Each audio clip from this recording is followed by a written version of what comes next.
بسم اللہ الرحمن الرحیم۔ السلام علیکم۔ یہ قیدی سپاہیوں کے لیے بڑا قیمتی تھا۔ وہ انہیں تمام قیدیوں میں سب سے زیادہ معزز اور بہادر لگتا تھا۔ انہوں نے اسے دوسرے قیدیوں سے علیحدہ کر لیا۔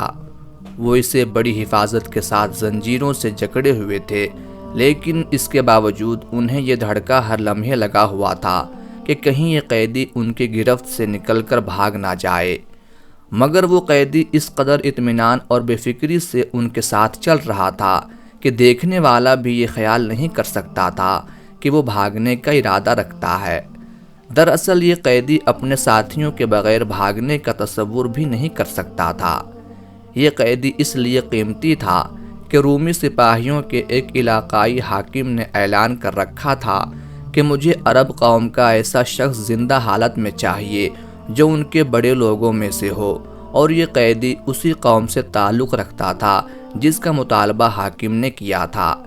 دراصل ہوا یہ تھا کہ عبداللہ بن حذافہ رضی اللہ تعالی عنہ کی سرکردگی میں ایک فوجی دستہ محاذ جنگ کی طرف بڑھ رہا تھا کہ غلطی سے رومی علاقے میں چلا گیا اور گرفتار ہو گیا۔ اب عبداللہ بن حذافہ رضی اللہ تعالی عنہ رومی حاکم کی تمام شرائط پر پورا اترتے تھے، اس لیے سپاہیوں کو یقین تھا کہ وہ اسے حاکم کے حضور پیش کر کے انعام حاصل کریں گے۔ ایک روایت کے مطابق یہ حاکم کوئی اور نہیں بلکہ قیصر روم ہی تھا۔ جب اس قیدی کی خبر حاکم تک پہنچی تو اس نے ان سپاہیوں کو انعام دیا جنہوں نے اسے گرفتار کیا تھا، اور ساتھ ہی حکم دیا کہ اسے جلد از جلد دربار میں پیش کیا جائے۔ حضرت عبداللہ بن حذافہ رضی اللہ تعالی عنہ اگلے ہی دن بیڑیوں میں جکڑے بھرے دربار میں بادشاہ کے سامنے تھے۔ اس وقت ان کے چہرے پر ایک عجیب اطمینان اور سکون تھا۔ دربار میں موجود دشمن قوم کے افراد قیدیوں کو خونخوار نظروں سے دیکھ رہے تھے۔ اکثر کے چہروں پر نفرت اور تکبر کے جذبات صاف دیکھے جا سکتے تھے۔ قیصر نے عبداللہ بن حذافہ رضی اللہ تعالی عنہ کو گہری نظروں سے دیکھا اور اس سے پوچھا کہ وہ کس مذہب اور کس قوم سے تعلق رکھتا ہے۔ انہوں نے اپنا مذہب، قوم اور نام بتایا۔ اس کی تسلی ہوئی کہ مطلوبہ شخص ہی اس کے سامنے ہے۔ اس کے بعد وہ حضرت عبداللہ بن حذافہ رضی اللہ تعالی عنہ سے مخاطب ہوا، اے قیدی، میرے پاس تمہارے لیے ایک تجویز ہے۔ وہ کیا ہے؟ انہوں نے خوف سے بے نیاز ہو کر پوچھا۔ تم اپنا مذہب چھوڑ کر میرا مذہب اختیار کر لو۔ ایسا کرنے پر میں تمہیں آزاد کر دوں گا اور تم ان درباریوں کی طرح معزز اور مرتبے والے بن جاؤ گے۔ حضرت عبداللہ بن حذافہ رضی اللہ تعالی عنہ نے سوچنے میں ایک لمحہ بھی ضائع نہ کیا اور جواب دیا، اے بادشاہ، یہ ناممکن ہے۔ میں 1000 دفعہ موت کو سینے سے لگانے کے لیے تیار ہوں، لیکن اپنا مذہب چھوڑ کر تمہارے مذہب کو اختیار نہیں کر سکتا۔ بہت خوب، تم واقعی بہادر ہو، اور یہی کچھ میں نے تمہاری قوم کے متعلق سنا تھا، لیکن میرا مشورہ تمہیں یہی ہے کہ میرا مذہب مان لو۔ انعام کے طور پر میں تمہیں اپنا خاص وزیر بنا لوں گا۔ دین بدلنے کی یہ رشوت بہت زیادہ تھی، لیکن عبداللہ بن حذافہ رضی اللہ تعالی عنہ پر اس کا کوئی اثر نہ ہوا۔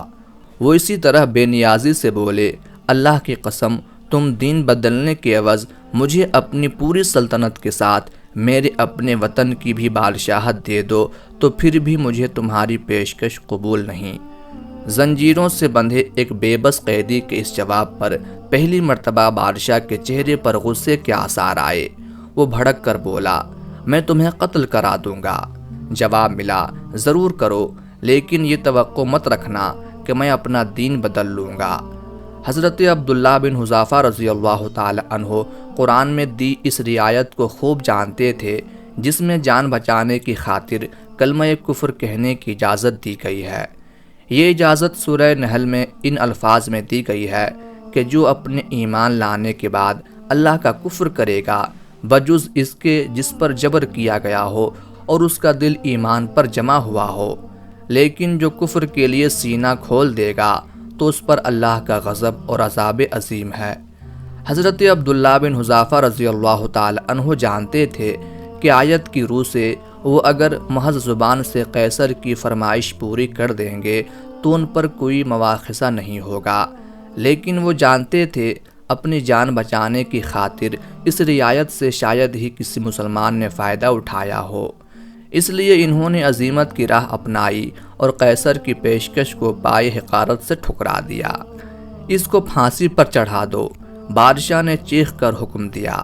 ساتھ ہی اس نے وزیر کو بلایا اور قیدی کی ہلاکت کے بارے میں کچھ خصوصی ہدایات دیں۔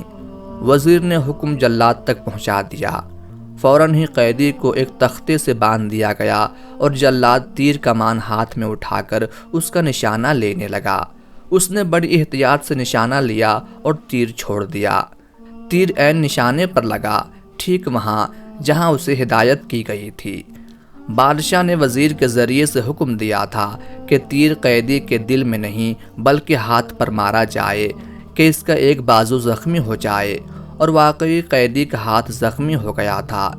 درد کی ٹیسیں اٹھیں اور عبداللہ بن حذافہ رضی اللہ تعالی عنہ کی پیشانی تکلیف کی وجہ سے پسینے سے بھر گئی، لیکن ان کے منہ سے اف تک نہیں نکلی۔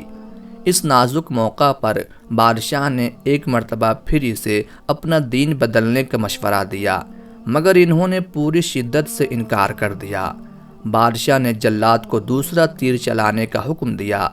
جلاد نے اس مرتبہ تیر چھوڑا تو وہ ان کے دونوں پاؤں کے درمیان میں لگا۔ اس دفعہ بادشاہ نے محسوس کیا کہ قیدی پر خوف کے بادل منڈلانے لگے ہیں۔ اس نے چوتھی مرتبہ اسے اپنے دین سے علیحدگی کا مشورہ دیا، مگر قیدی نے پھر انکار کر دیا۔ اب تو بادشاہ کو بہت بے عزتی محسوس ہوئی۔ وہ کچھ دیر خاموش رہتے ہوئے سوچنے لگا۔ آخر اس نے ایک عجیب حکم دیا، بہت ہی خوفناک اور وحشت ناک حکم۔ قیدی کو تختے سے اتار لیا جائے اور بڑی دیگ لا کر اس میں تیل گرم کیا جائے۔ حضرت عبداللہ بن حذافہ رضی اللہ تعالی عنہ، ان کے ساتھی اور درباری سمجھ گئے کہ بادشاہ انتقام کے خاطر ان کو اس تیل میں ڈال کر زندہ بھون ڈالے گا۔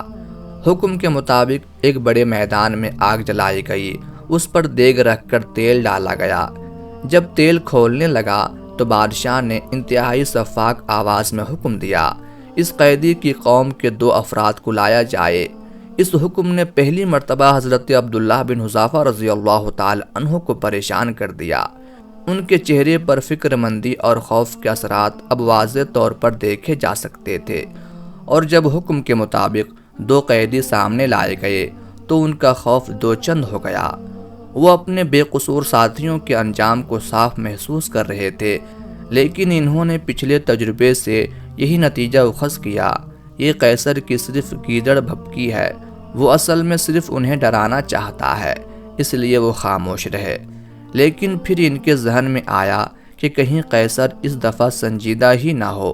ابھی وہ بادشاہ کو کچھ کہنے کے بارے میں سوچ ہی رہے تھے کہ اس کے کانوں میں بادشاہ کے وہ الفاظ گونج اٹھے جس نے ان کے ایک ایک رونگٹے میں کیل ٹھونک دیے۔ وہ دھڑکتے دل کے ساتھ سن رہے تھے، ان قیدیوں کو اس کھولتے تیل میں پھینک دیا جائے۔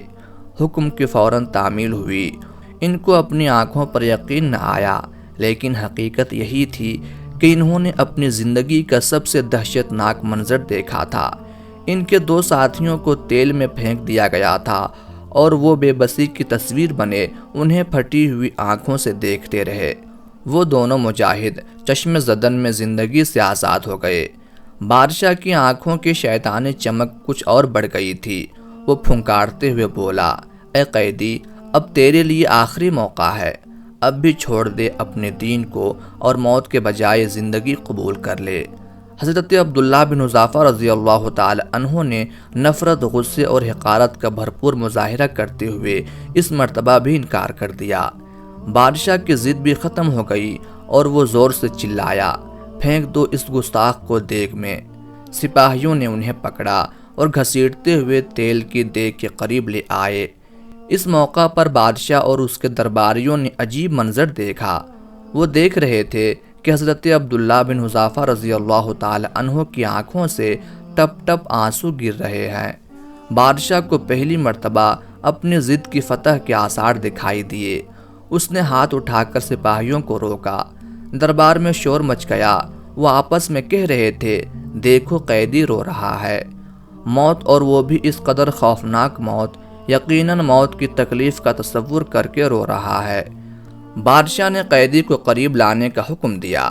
شاید وہ یقین کرنا چاہتا تھا کہ قیدی واقعی رو رہا ہے۔ قیدی سچ مچ رو رہا تھا۔ اس کے نورانی چہرے پر آنسو موتی بن کر چمک رہے تھے۔ اے قیدی، آخر تم نے اپنی ضد چھوڑنے کا فیصلہ کر ہی لیا۔ ٹھیک ہے، تم اعلان کرو کہ میرے دین کو قبول کرتے ہو۔ لیکن حضرت عبداللہ بن حذافہ رضی اللہ تعالی عنہ نے جواب میں جو کچھ کہا، اس سے بادشاہ ہی نہیں دربار کا ہر آدمی چونک پڑا۔ نہیں اے ظالم بادشاہ، میں تمہارا مذہب ہرگز قبول نہیں کروں گا۔ تو پھر تم رو کس بات پر رہے ہو؟ اے احمق بادشاہ، میں موت کے خوف سے نہیں رو رہا، میں تو اس حسرت پر رو رہا ہوں کہ کاش میرے پاس ایک سے زیادہ جانیں ہوتیں، 1,00,000 جانیں ہوتیں، اور میں ہر جان اس کھولتے ہوئے تیل میں ڈال کر اللہ کی راہ میں قربان کر دیتا۔ مگر افسوس، میرے پاس تو ایک ہی جان ہے، بس اس محرومی پر رو رہا ہوں۔ دربار پر موت کی سی خاموشی طاری ہو گئی۔ یوں لگتا تھا کہ وقت ٹھہر گیا ہو، زندگی کی سانس رک گئی ہو، منظر ایک تصویر بن گیا ہو، ماضی اور مستقبل ختم ہو کر صرف لمحہ موجود بن گیا ہو۔ بادشاہ بھی بت بنا اس عجیب و غریب قیدی کا منہ دیکھ رہا تھا۔ اس نے بھلا ایسا انسان زندگی میں کہاں دیکھا ہوگا؟ لگتا تھا قیدی کی اس بات نے اس کے دماغ پر اثر کر دیا تھا۔ اس نے بھی ایک عجیب بات کہی، ایک بہت ہی عجیب بات۔ کہنے لگا، اے قیدی، اگر تم میرا سر چوم لو تو میں تمہیں آزاد کر دوں گا۔ حضرت عبداللہ بن حذافہ رضی اللہ تعالی عنہ نے بے یقینی سے بادشاہ کی طرف دیکھا اور کہا، کیا تم میرے ساتھ میرے ساتھیوں کو بھی چھوڑ دو گے؟ ہاں، میں تمہارے سارے ساتھیوں کو چھوڑ دوں گا۔ تب انہوں نے پہلی مرتبہ قرآن کی دی گئی رعایت سے فائدہ اٹھانے کا ارادہ کیا۔ ان کے سامنے قرآن کی ایک نہیں کئی آیات آ گئی تھیں۔ جس نے کسی کو قتل کیا، اس کے بغیر کہ اس نے کسی کو قتل کیا ہو یا زمین میں فساد برپا کیا ہو، تو اس نے گویا سب انسانوں کو قتل کیا، اور جس نے کسی ایک کو بچایا، اس نے گویا سب انسانوں کو بچا لیا۔ پھر جو بھوک سے مجبور ہو کر کوئی حرام چیز کھا لے بغیر اس کے کہ وہ گناہ کی طرف مائل ہو، تو اللہ بخشنے والا ہے، وہ سراسر رحمت ہے۔ وہ سوچ رہے تھے کہ یہ بادشاہ جتنا ظالم ہے اتنا ہی بزدل ہے۔ ڈر رہا ہوگا کہ جس دین پر ایمان رکھنے والے اس قدر بااصول اور بے خوف ہیں، وہ کس قدر نڈر اور بہادر ہوں گے، اور اگر میں نے ان کے اہم آدمی کو یوں بے رحمی سے مار ڈالا تو یہ لوگ میری سلطنت کی اینٹ سے اینٹ بجا دیں گے۔ اپنی اس کمزوری کو چھپانے کے لیے اس نے بے تکی شرط رکھ دی ہے، یا شاید اس نے میرے دین بدلنے کو اپنی انا کا مسئلہ بنا لیا ہے، اور اس نے ناکامی کے بعد اب محض بچوں کی سی ضد پر آ گیا ہے۔ یہ چاہتا ہے کہ میرے ہاتھوں اپنی شکست کے بعد اب میں بھرے دربار میں اس کا سر چوم کر اس کی عزت اور اپنی ذلت کا اظہار کروں۔ لیکن اگر میں نے اس کی یہ بے تکی ضد مان لی تو اس سے میرے دین پر تو کوئی حرف نہیں آئے گا، مگر میرے قیمتی ساتھیوں کی جانیں بچ جائیں گی، اور میرا دین اور میرے رسول صلی اللہ علیہ وآلہ وسلم کی سیرت مجھے یہی سکھاتی ہے، لہٰذا یہ گھاٹے کا سودا نہیں۔ میرے ساتھیوں کی جانیں میری ذات سے بہت زیادہ قیمتی ہیں۔ یہ سوچ کر انہوں نے اپنی ذات پر ساتھیوں کی جان کو ترجیح دینے کا فیصلہ کیا اور آگے بڑھ کر بادشاہ کے سر کو چوم لیا۔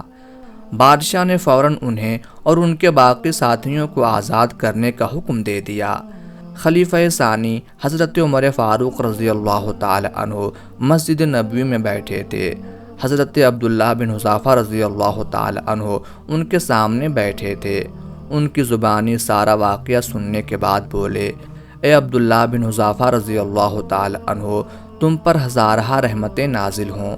اس کے بعد حضرت عمر فاروق رضی اللہ تعالی عنہ اٹھے اور اعلان کیا کہ ہر مسلمان پر لازم ہے کہ وہ آگے بڑھ کر عبداللہ بن حذافہ رضی اللہ تعالی عنہ کا سر چوم لے، اور دیکھو میں سب سے پہلے ان کے سر پر بوسہ دیتا ہوں۔ خلیفہ ثانی حضرت عمر فاروق رضی اللہ تعالی عنہ اٹھے اور ان کو بوسہ دیا۔ حضرت عبداللہ بن حذافہ رضی اللہ تعالی عنہ ان صحابہ کرام میں سے تھے جنہوں نے مکہ میں بہت آغاز ہی میں اسلام قبول کر لیا تھا۔